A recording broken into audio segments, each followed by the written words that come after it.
So today we're going to talk about the remainder theorem.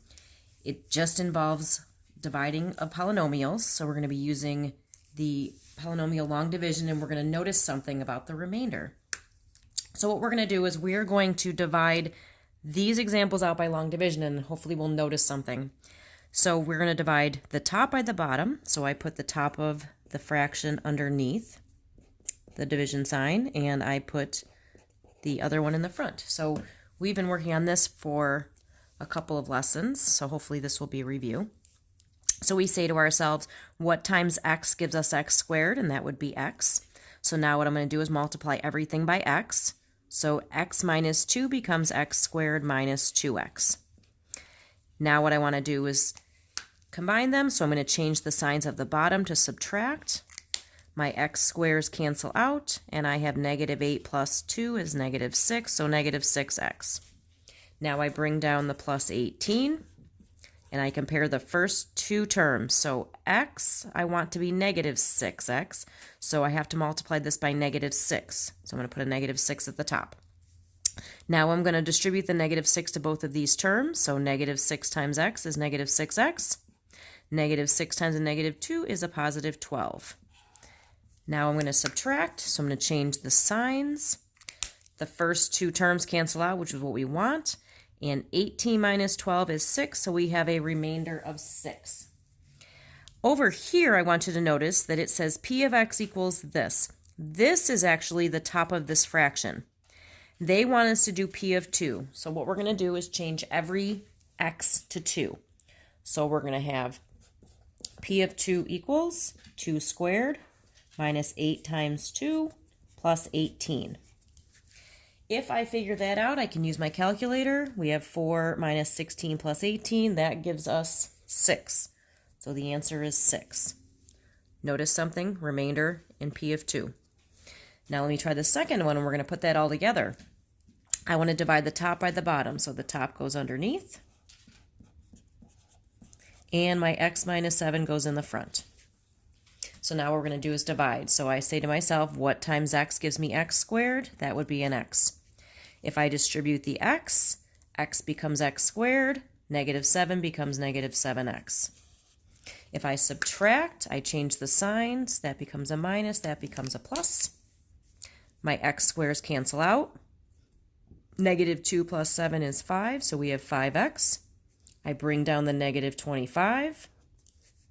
Now I compare the first two terms again. What times x gives me 5x? A positive 5, so I put plus 5 at the top. Now I'm going to distribute the 5, so instead of x, I get 5x. Instead of minus 7, I get minus 35. We're going to subtract the signs, or subtract the terms, so I'm going to change the signs. First terms cancel out like we want. Negative 25 plus 35 is a positive 10. So my remainder is 10. Now I want you to notice over here, again, p of x is the top of the fraction, and I want to do p of 7. So I'm going to plug in 7 for every x. So instead of x squared, it's 7 squared, minus 2 times 7, minus 25. If I use my calculator and compute all of that, I'm going to get 10. So my answer is 10. So now I want you to notice, when we divided by x minus 2 into this polynomial, we got a remainder of 6.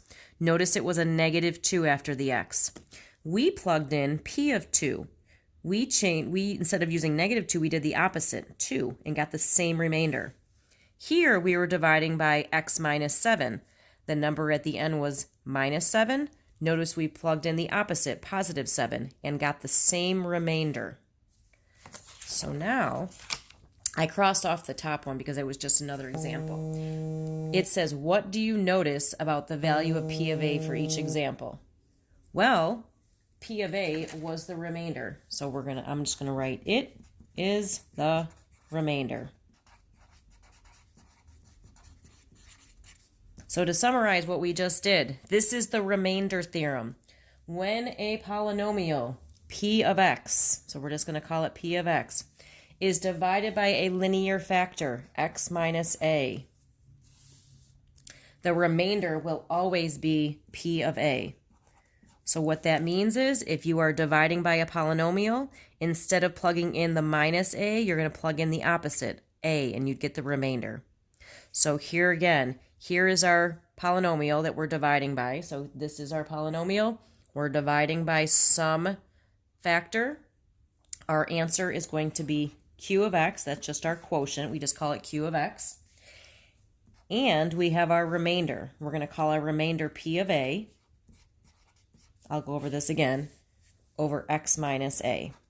So we were doing this on the last lesson. When we were dividing, we were writing what we got on the top, our quotient, and then we were adding the remainder over what we divided by. So now just notice, instead of calling this the remainder, I'm just calling it p of a. So that's really our remainder, just so you can see that. And right here, usually we call it r. So I'm going to point that out in the next example. So again, when we divide, if we just want the remainder, we can just plug in the opposite of what we're factoring. So here's an example that I wrote. If we have this ratio, this expression, and we want to place it in this form, so we want to divide, where q of x is a linear function, what's the value of r? So all this is asking for is the value of r, which is our remainder. We're dividing by x minus 9. To find the remainder, we just need to do the opposite of minus 9, which is a positive 9. So we're going to do p of 9. So all we have to do, it just says to find the value of r, the remainder. So I'm going to change every x on this fraction, or on the top of this polynomial, to 9. So we have 9 squared minus 11 times 9 plus 22. If we use our calculator, 81 minus 99 plus 22 gives us 4. So our remainder is 4. If you are not sure, you can do long division to go ahead and divide this out, and you will see that you're left with 4. One more example. What is the remainder when the polynomial here is divided by the binomial x plus 4? If we only want the remainder, all we have to do is plug in the opposite of our factor, our binomial. We see x plus 4, so we're going to plug in negative 4. That's going to give us our remainder. So I'm going to take this polynomial and change every x to negative 4. So negative 4 squared minus 2 times negative 4 plus 13. If I use my calculator, this becomes 16 plus 28 plus 13, and we get 57. So our remainder is 57. So again, if we only want the remainder, we take what we're dividing by and we plug in the opposite of the number after the x.